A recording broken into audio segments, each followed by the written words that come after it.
பூஜ்யாய ஸ்ரீ ராகவேந்திராய சத்யதர்ம ரதாயச பஜதாம் கல்பருட்சாய நமதாம் காமதேனவே. உலகெங்கிலும் வாழ்ந்து கொண்டிருக்கும் ஸ்ரீ ராகவேந்திரா யூடியூப் சேனல் நேயர்களுக்கு டாக்டர் சைதே ராஜாவின் அன்பான வணக்கங்கள். நாம் இப்பொழுது இந்த எபிசோடில் 27 நட்சத்திரங்களை பற்றி சொல்ல போகிறோம். இயல்புகள், குணாதிசயங்கள், ரகசியங்கள், அப்படி ஃபுல். அதாவது உங்களுக்கு அஸ்வினி நட்சத்திரம் ஒரு நட்சத்திரத்தில் பிறந்திருக்கிறீங்கன்னா இது அதனுடைய ஃபுல் டீட்டெயில் கம்ப்ளீட்டாக கொடுக்க போகிறோம். அதுபோல் 27 நட்சத்திரம் அஸ்வினி முதல் ரேவதி வரைக்கும் உள்ள நட்சத்திரங்களுடைய இயல்புகள், குணாதிசயங்கள் இதெல்லாம் சொல்ல போகிறோம். எங்களுடைய வீடியோ லைக் பண்ணி பார்ப்பீங்க. நிச்சயமாக உங்களை பொறுத்தவரை ஸ்கிப் பண்ணாமல் பாருங்கள். இது மிக மிக பயனுள்ள பதிவாக அமையும். எங்களுடைய வீடியோ பிடிச்சிருக்கும் பட்சத்தில் லைக் பண்ணுங்கள், ஷேர் பண்ணுங்கள், சப்ஸ்கிரைப் பண்ணுங்கள். மற்றபடி வாங்க ஒவ்வொரு நட்சத்திரமாக பார்க்கலாம். பூர நட்சத்திரத்தில் பிறந்த அன்பர்களுக்கு வணக்கம், நமஸ்காரம். பூர நட்சத்திரம் உடைபடாத நட்சத்திரம். 27 நட்சத்திரங்களில் இது 11வது நட்சத்திரமாக வருகிறது. சுக்கிர பகவானுடைய நட்சத்திரம். பூரம் சுக்கிர பகவானுடைய நட்சத்திரம். பூரம் 1, 2, 3, 4 பாதங்களும் சிம்ம ராசியில் விழுகின்றன.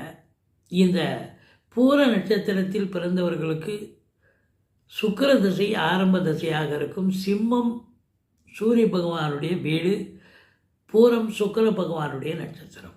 ஸோ சுக்கிரன் ப்ளஸ் சூரியன் ஆதிக்கம் பெற்றவர்கள். பாருங்கள், இந்த அந்த சிம்ம ராசியில் மகம், பூரம், உத்திரன்னு 3 நட்சத்திரம் இருக்குங்க. இதில் மக நட்சத்திரத்தை பற்றி நம்ம அவ்வளோ சொன்னோம். பூர நட்சத்திரமும் கண்டிப்பாக ஒரு கெத்துடைய நட்சத்திரம் தான். சூரியனுடைய நட்சத்திரம் ஆளுமை உடையவர்கள். ஆனால் பூர நட்சத்திரம் ஸோ ஃப்ளெக்சிபிளுங்க. இது சிம்மத்துக்கே உண்டான ஒரு கெத்தை இருக்காது. இவங்க இப்போ விட்டு கொடுத்து போவாங்க, ஃப்ளெக்சிபிளாக இருப்பாங்க. ஒரு 2 தடவை பார்ப்பாங்க, 3ஆவது தடவை தான் அவங்களுக்கு கோபமே வரும். 2 டைம்ஸ் முதல்ல கோபமே வராது. 3ஆவது தடவை சொல்லி கேட்கலையே, அப்போ தான் அவங்க கோபத்தை, உண்மையான கோபத்தை பார்க்க முடியும். ஆனால் கோபம் இல்லாதவர்கள் எல்லார்கிட்டையும் விட்டு கொடுத்து போவாங்க, அனுசரித்து போவாங்க. ஸோ ஃப்ளெக்சிபிள் அப்படின்னு சொல்லலாம். இந்த பூரம் சுக்கிர பகவானுடைய நட்சத்திரமாக இருக்கிறதால பெரும்பாலும் பார்த்திங்கன்னா ஒரு 50லேருந்து 60 விழுக்காடு பார்த்திங்கன்னா, இப்போ பழைய காலங்கள் வேறு, இப்போ இருக்கிற காலங்கள் வேறு. இப்போ இருக்கிற காலங்களை பற்றி தான் நம்ம பேசிகிட்டு இருக்கோம். ஒரு 50லேருந்து 60 விழுக்காடு பார்த்திங்கன்னா காதல் வயப்படக்கூடியவர்கள் இந்த பூர நட்சத்திரத்தில் பிறந்தவங்க. காதல் வயப்படுவாங்க. சரி, அது லவ் கம் அரேஞ்ச் மேரேஜாக எல்லாருக்குமா மாறப்போகுது. அவங்க ஜாதகத்தில் அப்படி ஒரு அமைப்பு இருந்தால் தான் லவ் பண்ணி கல்யாணம் பண்ணணுன்னா தான் அந்த அமைப்பு இருந்தால் தான் லவ் பண்ணி கல்யாணம் பண்ண முடியும். இல்லைன்னா லவ் ஃபெயிலியர் ஆகும். நம்ம ஒன்று நினச்சா கடவுள் ஒன்று நினைக்கிறார் இல்லையா?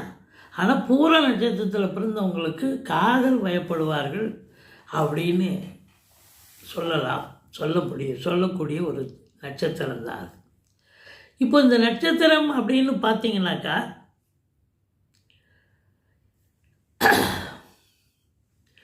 பெயர் எழுத்து அப்படின்னு பார்க்கும்பொழுது இந்த மிருகம் பெண் எலியாக இருக்கிறது.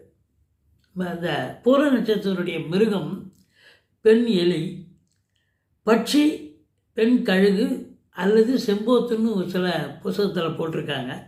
மரம் பலாமரம். சில இடத்துல பார்த்தா புருஷ மரம்னு போட்டிருக்காங்க. சரி, ரஜ்ஜு தொலை ரஜ்ஜு, நாடி மத்திய நாடி, கணம் மனுஷகணம், அதிதேவதை பார்வதி துர்கை. இது 2த்தையும் வழிபாடு பண்ணாலே போதும். பெண் தெய்வம் பார்வதி, துர்கையை வழிபாடு செய்தால் இந்த பூர நட்சத்திரத்தில் பிறந்தவங்க நல்லா வருவாங்க. இந்த வைநாசிக நட்சத்திரம் 22வது நட்சத்திரம் அப்படின்னு பார்த்தீங்கன்னா மிருகசீரிஷ நட்சத்திரம் 22வது நட்சத்திரமாக வருது. அப்போது மிருகசீரிஷம், அவிட்டம், சித்திரை இந்த 3 நட்சத்திரத்தில் பிறந்தவங்கள லைஃப் பார்ட்னராக தேர்ந்தெடுக்கக்கூடாது. அடுத்தது, நீங்கள் சொந்த தொழில் பண்ணுறீங்க, கூட்டு தொழில் பண்ணுறீங்க இவங்கள பார்ட்னர்ஷிப்பாக சேர்க்கக்கூடாது. அதுலேயும் மிருகசீரிஷம் 100%. மற்ற 2% இது கூட 75% சொல்லலாம். இதில் வந்து பார்த்திங்கன்னா ஆண்டாள் யாருங்க? ஸ்ரீவில்லிபுத்தூர் ஆண்டாள் வந்து அந்த பகவானையே வந்து நினச்சி உருகி காதல் வயப்பட்டு திருமணம் செய்து கொண்ட ஒரு நிலை தானே பூர நட்சத்திரம் ஆண்டாள். அப்போது இதில் இன்னும் ஒன்று பாருங்கள், இந்த ஸ்ரீவில்லிபுத்தூருக்கு இன்னொரு விசேஷம் என்ன அப்படின்னா, நம்ம தமிழ்நாடு அரசினுடைய சின்னம், கோபுர சின்னமே ஸ்ரீவில்லிபுத்தூர் கோயில் அந்த கோபுரம் தான். அப்படி ஒரு மகிமை அந்த ஸ்ரீவில்லிபுத்தூர் கோயிலுக்கு, அந்த கோபுரத்துக்கு தான் சின்னத்தை நம்ம தமிழ்நாடு அரசு சின்னமாக இருக்குது. ஆண்டாளை வழிபாடு பண்ணணும். ஆடி பூரத்தில் வரக்கூடிய நாட்களில் அந்த பூர நட்சத்திர அன்னைக்கு வழிபாடு செய்யறது ரொம்ப சிறப்பு அப்படின்னு சொல்கிறாங்க. பூர நட்சத்திரத்தில் எந்த ஒரு கிரகம் இருந்து அது பாதிக்கப்படாமல் இருந்தால் பணம் வரும். ஏன்னா சுக்கிர பகவானுடைய நட்சத்திரம். இந்த பூர நட்சத்திரக்காரர்கள் பார்த்திங்கன்னா நைட் டைமில் அன்டைமில் போய் டீ சாப்பிடுவாங்க. இரவு ராத்திரி 12 மணிக்கு பிரியாணி சாப்பிடுவாங்க. 12 மணிக்கு ஐஸ்கிரீம். 12 எடுத்துக்காதீங்க, ராத்திரி இரவு நேரம் அன்டைம் 2 மணி கூட எடுத்துக்கலாம், 1 மணி கூட எடுத்துக்கலாம். இவங்க அன்டைமில் போய் நைட் டைம் டீ சாப்பிட்றது, பிரியாணி சாப்பிட்றது, ஐஸ்கிரீம் சாப்பிட்றது, இதெல்லாம் அவங்களுக்கு ரொம்ப குஷி, ரொம்ப பிடிக்கும்னு சொல்லலாம். விரதம் இருக்க தவிர்ப்பார்கள். விரதம் பெரும்பாலும் இருக்க மாட்டாங்க அப்படின்றாங்க.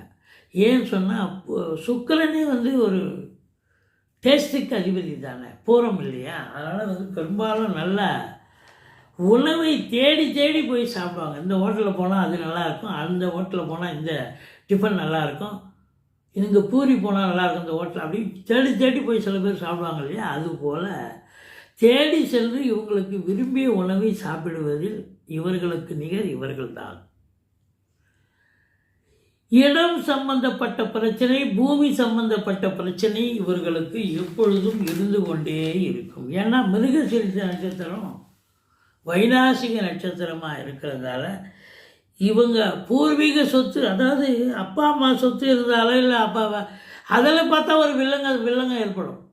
அது அப்படியே இருக்கும் டிஸ்பியூட்டில். இல்லை இவங்க வாங்குகிற சொத்துலேயும் ஒரு டிஸ்பியூட் வரும். அது மட்டும் இல்லை, இவங்க கூட பிறந்தவங்க சகோதரர்களாவது ஒரு அரவணைச்சி இருப்பாங்களான்னா, பூர நட்சத்திரத்தில் பிறந்தவங்களுக்கு சகோதரர்கள் அரவணைச்சி இருக்க மாட்டாங்க, ஒற்றுமையாக இருக்க மாட்டாங்க. அப்படின்னு அவங்களால பிரச்சனை ஏற்படும். இவங்க என்னதான் பார்த்து பார்த்து வீடோ இடமோ வாங்கினால் அதில் ஒரு பிரச்சனை வந்து உட்காரும், பிரச்சனை வர இருக்கும். ஏன்னா 22வது நட்சத்திரம் மிருகசீரிஷம் வைநாசிகம். கபால எலும்பு, மூக்கில் அடிபடுதல், தைராய்டு சம்பந்தப்பட்ட பிரச்சனைகள் இவர்களுக்கு வரும்.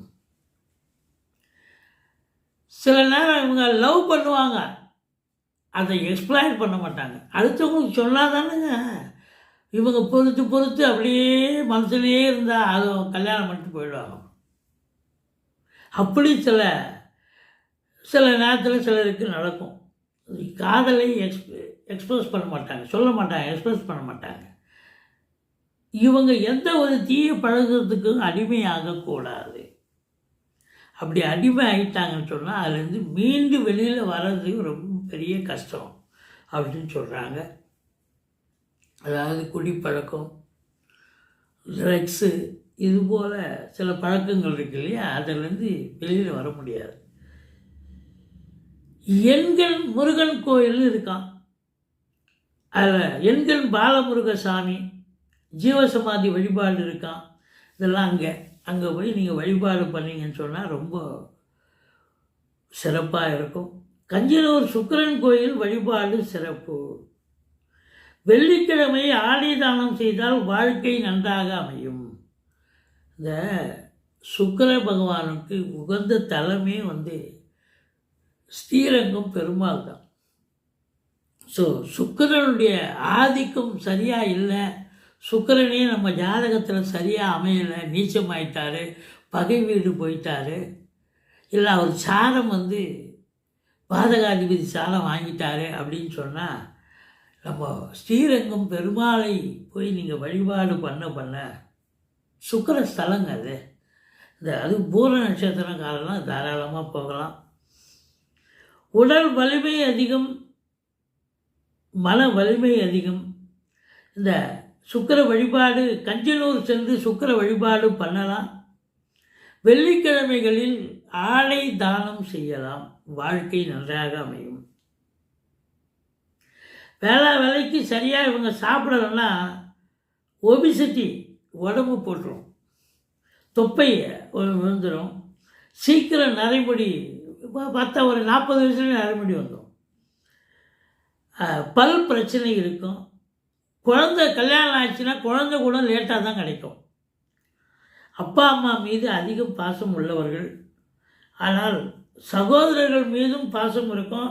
ஆனால் சகோதரர்களுக்கு அவங்களுக்கு இவங்க மேலே பாசம் இருக்காது. அப்பா அம்மாவுக்கு சகோதரர்கள் மீது தான் பாசம் அதிகமாக இருக்கும். அப்போ இவங்க வந்து பெற்றோர்கள் வந்து தன்னுடைய சகோதரர்கள் மீது அதிகமாக பாசமாக இருக்காங்களேன்னு வியாக்கமாக இருப்பாங்க, ஏங்குவாங்க அப்படின்னு சொல்லலாம். கண் பிரச்சனை ஏற்படும். ஸ்ரீஹரி தீர்த்தேஸ்வரர் கோயிலுக்கு போயிட்டு வந்தால் கண் சம்பந்தப்பட்ட பிரச்சனைகள் தீரும். மற்றபடி உங்களுக்கு ட்ரெஸ்ஸிங் சென்ஸு உங்களுக்கு அதிகமாக இருக்கும். கொஞ்சம் அழுக்குப்பட்டாலும் அதை கட்டிட்டு வேறு ஆடை உடிச்சிப்பாங்க. Dressing sense.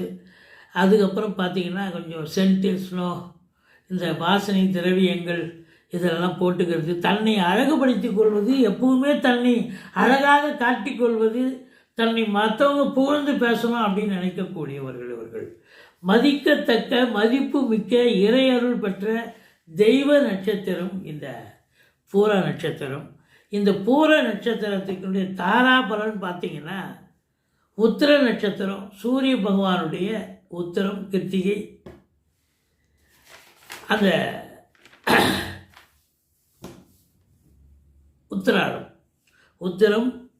உத்திராடம் கிருத்திகை நட்சத்திரம். அதுக்கப்புறம் வந்து 4ஆம் இடம் சியாமதாரை, சித்திரை, சுவாதி, சித்திரை, அவிட்டம், மிருகசீரிஷத்தை விட்டுருங்க, ஏன்னா அது வைநாசிக நட்சத்திரம். விசாகம் வந்து ஆறாவதாக வருதுன்னு சொன்னால் சாதகத்தாரை, 6ஆவதாக விசாகம், புனர்பூசம், பூரட்டாதி. அதுக்கு அடுத்தது வந்து பார்த்திங்கனாக்கா உங்களுக்கு கேட்டை 8ஆவது நட்சத்திரம், நம்ம மைத்திரதாரை, கேட்டை, ஆயில்யம், ரேவதி. அதுக்கப்புறம் பரம மைத்திரம், அஸ்வினி, மகம், மூலம், பரம மைத்திரம். இப்போது எந்த ஒரு நீங்கள் பிறந்திருக்கக்கூடிய ஒரு ஜாதகத்தில், பிறப்பு ஜாதகத்தில் வைநாசிக நட்சத்திரமான மிருகசீரிஷம் சாரம் வாங்கி எந்த ஒரு கிரகமும் இருந்து தசாபுத்தி நடத்தினால் உங்களுக்கு பிரச்சனை தான். அல்லது கோச்சார கிரகங்களான சனி பகவான், ராகு பகவான், கேது பகவான், குரு பகவான் இந்த மிருகசீரிஷ நட்சத்திரத்தில் சஞ்சாரம் செஞ்சதுன்னு சொன்னால் அந்த காலங்கள் ஒஸ்ட்டாக இருக்கும், பிரச்சனையை சந்திக்கக்கூடிய ஒரு காலமாகத்தான் அமையும். மொத்தத்தில் பார்க்கும் பொழுது இந்த ஆடிப்பூரம் போய் வழிபாடு பண்ணலாம், ஸ்ரீவில்லிபுத்தூர் ஆண்டாளை வழிபாடு பண்ணலாம், கஞ்சனூர் சென்று வழிபாடு பண்ணலாம், ஸ்ரீரங்கம் பெருமாளை சேவிக்கலாம். இப்படி உங்களை பொறுத்த வரையிலையும் இதெல்லாம் நீங்கள் வழிபாடு பண்ண வாழ்க்கை சிறப்பாக அமையும். மற்றபடி இந்த நட்சத்திரத்தில் பிறந்த அன்பர்களுக்கு எல்லா வளமும் நலமும் கிடைக்க ஆண்டவனை பிரார்த்திக்கிறோம். எங்களுடைய வீடியோ பிடிச்சிருந்தால் லைக் பண்ணுங்கள், ஷேர் பண்ணுங்கள், சப்ஸ்கிரைப் பண்ணுங்கள், மறக்காமல் சப்ஸ்கிரைப் பண்ணுங்கள். நன்றி, வாழ்க வளமுடன்.